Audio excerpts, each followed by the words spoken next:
Welcome to careful consideration of our common concerns. I'm Dr. Ted Noel. As you've noticed, that line about careful consideration in the intro is for real. This commentary is based on nothing other than a rational evaluation of the data that's in front of us. And so without further ado, let's look at what we're being told. The first thing we're being told about COVID-19 or SARS-CoV-2 is that, guess what? Just like it says up here, it is so much more contagious. Or they'll use the alternative term infectious. Now, it happens that those two terms do mean the same thing.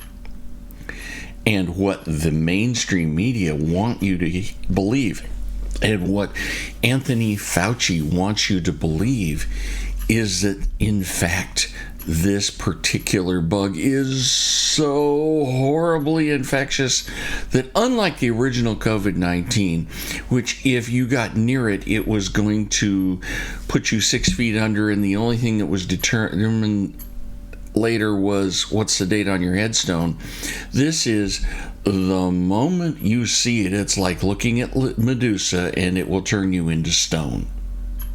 That's what they want you to hear, but they're using the word contagious or infectious. And the practical matter is, it's not the most contagious bug out there. The common cold probably is. And how many people die of the common cold? Not a whole lot. It just isn't that bad a bug. So let's take a look at what they're talking about. If we look at it, yeah, it's more contagious. That says it has a higher infectivity rate, a higher rate of positive tests. And remember that what they did back in it was April of 2020, was they changed the definition of a case from you had a bug, you had the standard symptoms, and oh, by the way, your test was positive. That was the old way of doing it. Now a case is anybody who has a test that's positive. So it's more infectious. Delta variant is so infectious. But what did the CDC just do this week? They just decertified the RT-PCR test that's used to determine if you have COVID. You heard me right. They put it, and it's on their website. Go look it up. The COVID test that everybody's been getting is decertified. Well, they'll let the labs keep using it through the end of the year, but they need to make preparations to use a different test. You want to know why? I'm glad you asked. The reason that they did that was real simple. The PCR test can't tell the difference between flu and COVID. You heard me right. It can't tell the difference.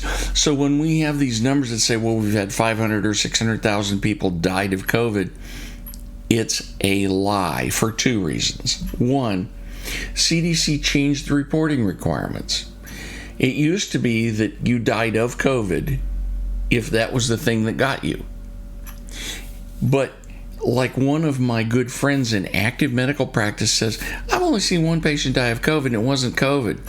They had bad congestive heart failure, they had chronic lung disease, they had kidney disease, they had diabetes, they had hypertension, and they got COVID, and it just kind of went over the edge. That was it. End of story. All they needed was one more foot on the banana peel. The other one was there, so all it was waiting was for something to shove them over. Could have been the flu, could have been anything.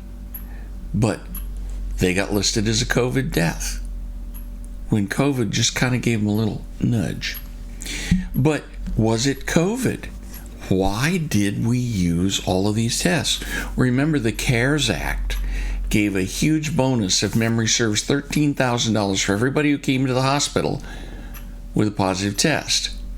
And if you were in the ICU for anything, let's say you had a heart attack, But you got a positive test, another $39,000. Now, you don't think that's a real incentive to keep the test running and to test everybody?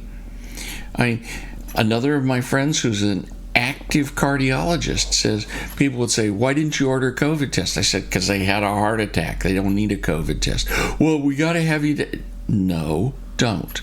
And somebody would go order it anyway just so the hospital could get their extra money. You don't believe it? It's true. It is more than true. This is going on. It is a scam of the highest order. And we now know that if we use the old criteria of COVID was the one that got you, and it might be a contributing factor on the others, if we use that criteria, 6% of all of the so-called COVID deaths would be real COVID deaths. And that would mean the number of people who died from COVID is about 30,000. And surprise, surprise, that's roughly the number of people who died from, may I have a drum roll, please? Sorry, I'm a lousy drummer. Flu. In other words, COVID is the Wuhan flu. That's it. It's a flu. We have been sold a bill of goods, and the harm that's been done by government intervention is beyond belief. And I'm sitting here thinking, oh my goodness, what horrible things are there? They're talking about all of these new cases, but let's take a look at those new cases. This is from the United Kingdom. It just happened to be a chart that one of my friends sent me, but the other charts look the same. We have our local county mayor out saying we had all of these new cases, and oh, by the way, we have the lowest death rate from COVID now that we've had in a year. The lowest. Well, look at this. Look over here. You see that blue line up there? That's the cases. But the gold line is the number of people who died. And why is that? It's because we have a host of good treatments. Clotting's a problem. It turns out aspirin, really good in stopping the clotting. Hydroxychloroquine, which Fauci screamed it's a horrible drug, get rid of it. Turns out it works. Ivermectin, it works. You know, let's say you get headaches and you lose your sense of smell. What should you do? Send your family down to your local grocery store, get you some aspirin, get you some Pepsid AC, and get you some Zyrtec. You take twice the over-the-counter dose of Pepsid and Zyrtec. You take aspirin every day. Chances are you won't get any sicker. Why? The aspirin blocks the clotting that comes from the spike protein. The immune reaction, the overcharged immune reaction, is beaten down by the Pepsid, which is a histamine 2 blocker, and the Zyrtec, which is a nonspecific histamine blocker. Those bring that down. If that isn't enough, then there's a whole raft of other things that can be given. And like I said, you can get an ivermectin or who knows what. There are lots of things out there. It's easily treatable, but they don't want you to know that. Remember, they said it was so contagious. Well, let's look at what the real word should have been. Oh, yeah. Virulent.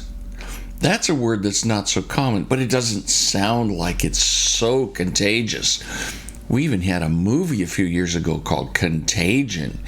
And I remember a really dramatic scene of somebody sneezing in a theater, and they put it in slow-mo and watched all the droplets go out everywhere, and everybody in the theater got sick.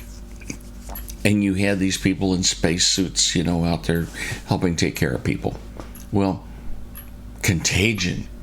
No, the issue is virulence. Let's go backwards and look at that chart again.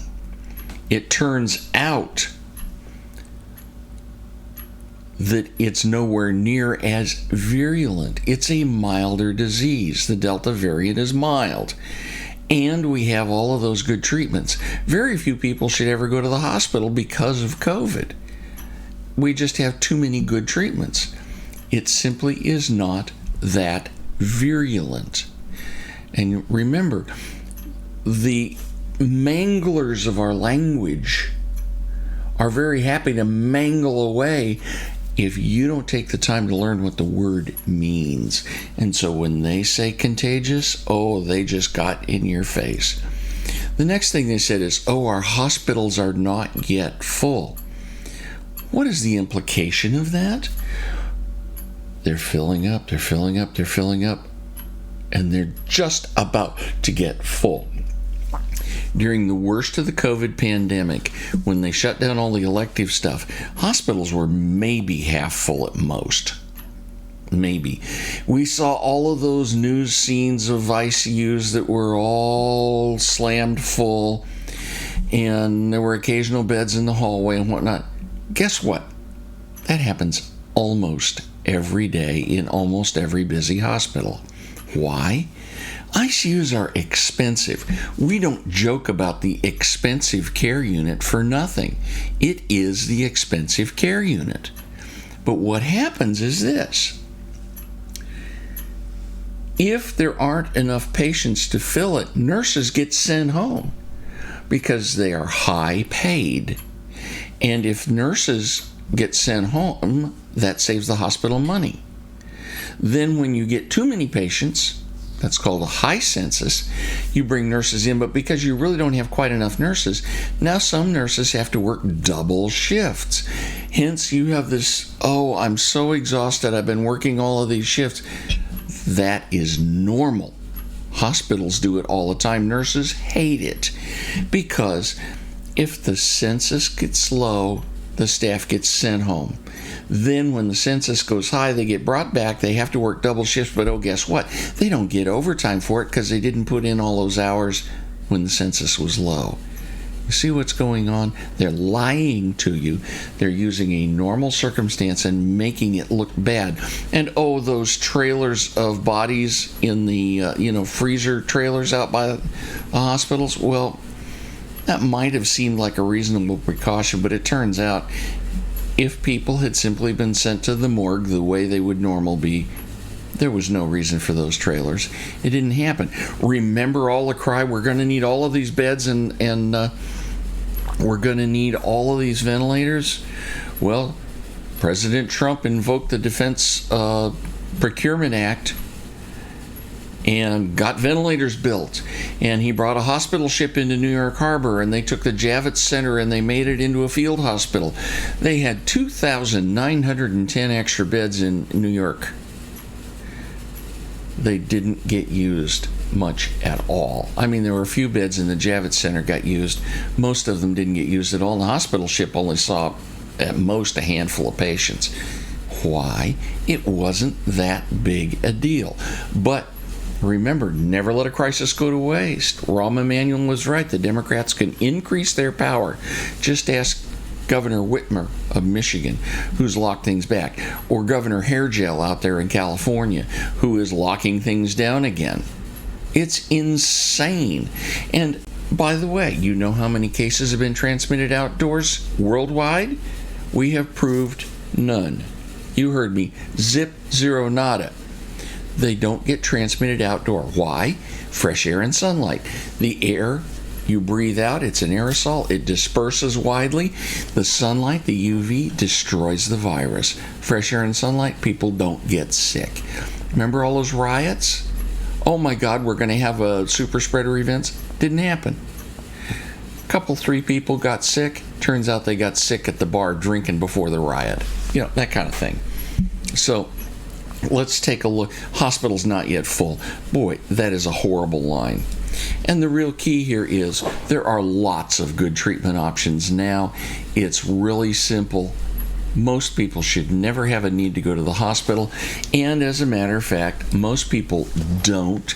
And most people don't get sick enough to matter. If I put up Sweden's chart, you discover their death rate from COVID, including the Delta variant, is 0. That's right. Sweden got out of the way. They let people take their own precautions. They had both of the spikes everybody else reported, just like the flu, a couple of spikes. And now there's enough immunity and people realize what to do. If you're sick, you don't go out in public kind of thing. It just doesn't happen. Plus, we have good treatment. There is no reason for any of the panic. There is no reason to listen to Anthony Fauci. Remember, he flip-flops worse than a fresh caught fish on deck. And his thing, we need new mask mandates and whatnot, that is garbage. It's time for us to push back against the quixotic quizzlings of quarantine. You tell the government to get out of our lives and stay out. And on that, go see Downsize DC. They're good folks. They do good things. Be a member. Until next time, take a look at those links below. Join me on MeWe or on Parlay, the new non-censoring, non-tracking versions of Facebook and Twitter. But if you must use the old left-wing censoring versions, we're still on Facebook and at VidZet on Twitter. The message is what matters. I'm Dr. Ted Noel. Thanks for watching.